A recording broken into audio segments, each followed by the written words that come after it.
नमस्कार।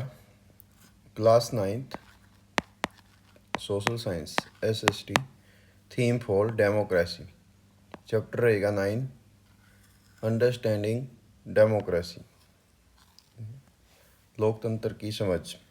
इसमें जो टॉपिक हम कवर करेंगे वो है meaning of democracy, features of democracy, democratic system in the world, roots of democracy in India, types of democracy and challenges to the democracy in India. तो देखते हैं इसको।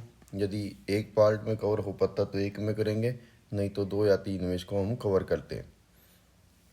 नंबर 1, मीनिंग ऑफ डेमोक्रेसी, लोकतंत्र का क्या अर्थ है।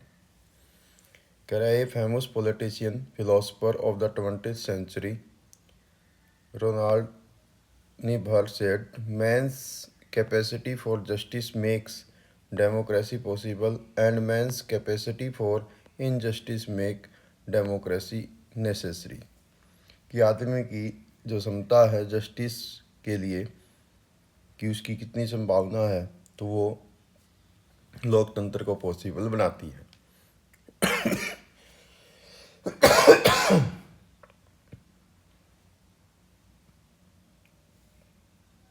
सॉरी, आगे कहता है, man's capacity for injustice make, और मनुष्य की क्षमता जो न्याय है उसके उसमें विरुद्ध डेमोक्रेसी की आवश्यकता पेश करता है।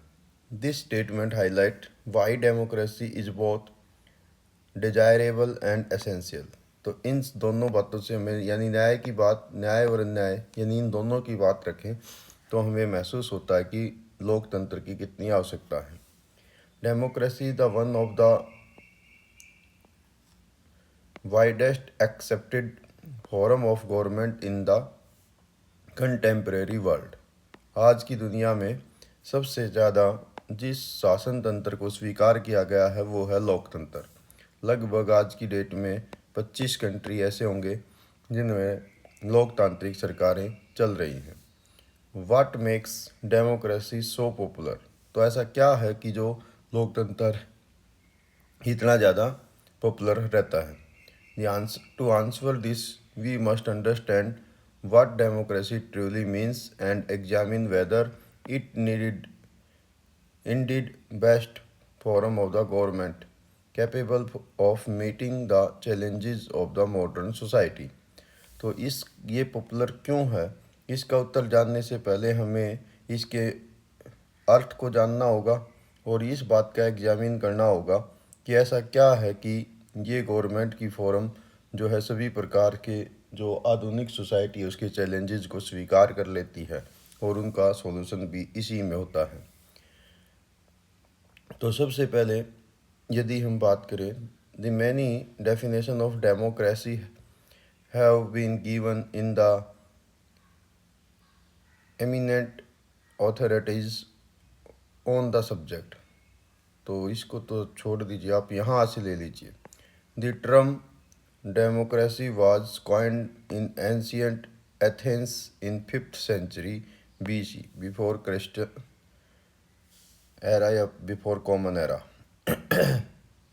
आप कह सकते हैं कि जो डेमोक्रेसी शब्द है ये पहली बार एथेंस जो यूनानी सभ्यता रही है उसमें 5वीं शताब्दी में, ईसा से 5वीं शताब्दी पूर्व इस शब्द की उत्पत्ति हुई। It originate from the Greek word, यूनानी शब्द डेमोक्राटिया, ठीक है, इससे उत्पन्न हुआ है।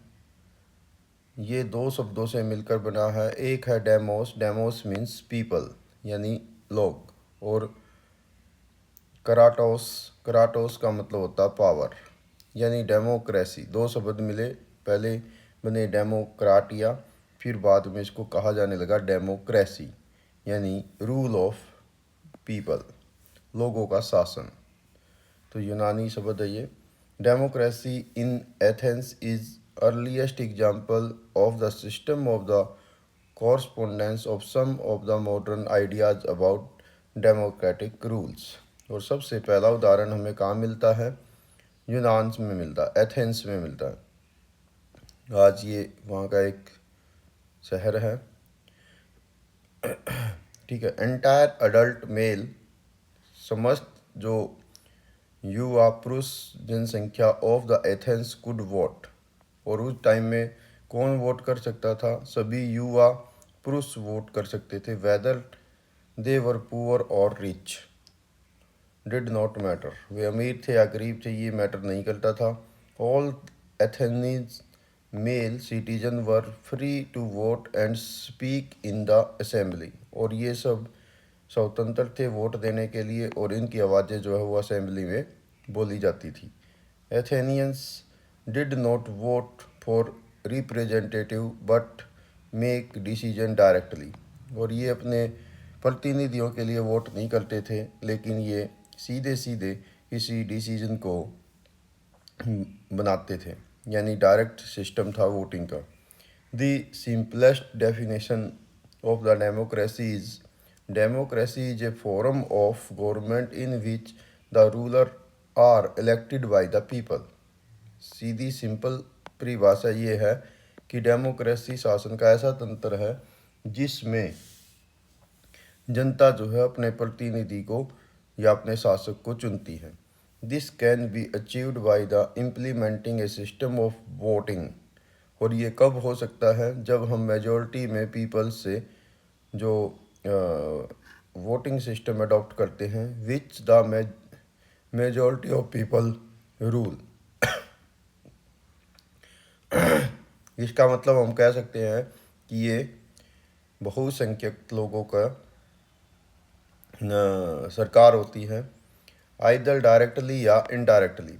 डायरेक्ट भी हो सकती है, यानी सीधा जैसे एथेंस में लोग वोटिंग करते हैं, और इनडायरेक्टली भी होती है जैसे इंडिया में हम अपने रिप्रेजेंटेटिव एमपी और एमएलए को इलेक्ट करते हैं। Election are necessary and basic condition of the democracy. और डेमोक्रेसी की बेसिक एसेंशियल क्या है? वो है वोटिंग, इलेक्शन, चुनाव। In fact, voting by all adult is main feature which separates democracy from other form of government, for example, monarchy।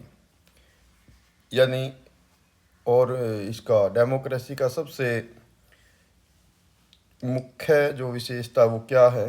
वो है इसमें युवाओं के द्वारा वोटिंग देना, यानी वेस्ट के द्वारा वोटिंग देना। या जैसे इंडिया में है यूनिवर्सल एडल्ट यूनिवर्सल फ्रेंचाइज मिलती है, यानी 18 साल या उससे अधिक उम्र के सभी व्यक्ति इंडिया में वोट देते हैं। ठीक है। तो यही इसको बाकी की सरकारों से, जैसे जो डिक्टेटरशिप होती है या मोनार्ची होती है, राजतंत्र होता है, उससे अलग करती है। Former president of the United state of America, USA के पूर्व राष्ट्रपति अब्राहम लिंकन, जिनका पिक्चर आप देख रहे हैं यहाँ पर, define the democracy as the government of the people, by the people, for the people. Abraham Lincoln ने डेमोक्रेसी की परिभाषा ऐसे दी है कि ऐसी सरकार लोगों के, द गवर्नमेंट ऑफ पीपल, लोगों की सरकार, बाय द पीपल, लोगों के द्वारा लोगों के लिए, यानी लोगों के द्वारा लोगों के लिए चुनी गई सरकार को लोकतंत्र या डेमोक्रेसी कहते हैं। This define emphasize participation, representation and welfare of the people. और ये क्या दिखाती है कि ये एक प्रकार का लोगों का तंत्र है जिसमें लोग भाग लेते हैं, अपने लिए सरकार चुनते हैं। ठीक है। History show that election alone are not sufficient to ensure democracy. और इतिहास बताता है कि केवल वोटिंग ही एकमात्र तरीका नहीं है कि हम डेमोक्रेसी को सरवाइव कर पाएँ। ए डिक्टेटर लाइक हिटलर, मुसोलिनी, ये जर्मनी के रहे हैं, मुसोलिनी इटली से हैं और हिटलर जर्मनी। ठीक है। ये आप हिटलर देख रहे हैं, ये वाली पिक्चर, और ये वाली पिक्चर जो है मुसोलिनी की है, ये इटली के हैं और ये उसमें जर्मनी में रहे हैं। दोनों डिक्टेटर थे। ठीक है। तो may have been elect by the people, ये लोगों के द्वारा चुने हो सकते हैं, एट सम स्टेज, किसी स्तर पर, but once he start acting as a manner in which his policies are not meant for the welfare of the people. The government cases to be democratic.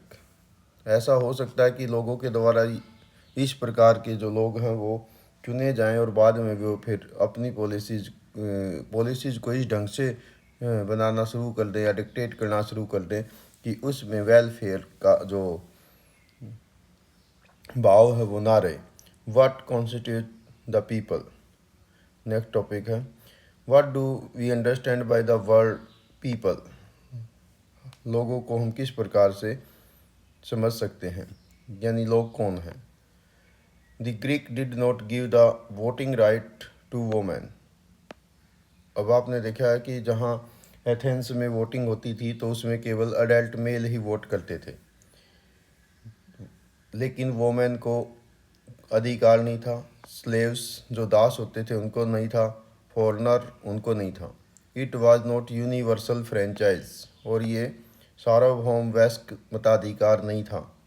Switzerland granted women to right vote at the federal level in 1971। Switzerland ने 1971 में पहली बार ये शुरुआत किया था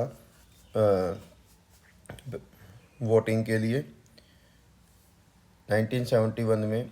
it practises direct democracy through referendum and people initiative through not all government decision are directly decided directly by the citizen.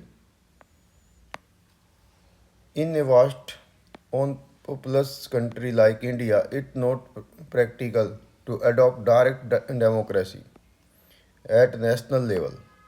और देखिए ये किसी देश के साइज पर भी डिपेंड करता है कि वहाँ पर डायरेक्ट हम डेमोक्रेसी को अडॉप्ट कर पाएंगे या नहीं कर पाएंगे। भारत जैसे बड़े देश में इस प्रकार की संभावना मुश्किल है, इसलिए इंडिया ने रिप्रेजेंटेटिव डेमोक्रेसी को फॉलो किया है। In the parliamentary democracy decision are generally taken by the majority of elected representative while ensuring protection of the majority rights. और इस प्रकार के जो पार्लियामेंट्री सिस्टम होता है उसमें लोगों के जो डिसीजन है वो हमारे इलेक्टेड रिप्रेजेंटेटिव के द्वारा लिए जाते हैं, और वो भी मेजॉरिटी यानी बहुसंख्यक के अनुसार। यानी उसमें आप कोई भी कानून बनाते हैं तो टोटल जो हमारे विधायक या सांसद होते हैं उनका 3/4 की मेजॉरिटी इसमें कहीं ना कहीं ज़रूरत पड़ती है। Every government impose certain restriction on people who can be elect. और हर सरकार में थोड़ी बहुत रिस्ट्रिक्शन पाबंदियाँ भी रहती हैं कि कौन चुना जा सकता है। Some restriction on age of the majority are also needed. और कुछ उम्र की पाबंदियाँ हैं। The world people exclude certain group those below 18 year और पीपल हु में क्रिमिनल्स। जैसे 18 साल से कम आयु के लोगों को अब उसको हटाया जा सकता है इसमें, और जो क्रिमिनल्स हैं उनको रोका जा सकता है वोटिंग के लिए। Above all, no government can possibly ensure that the opinion of every elected representative shall be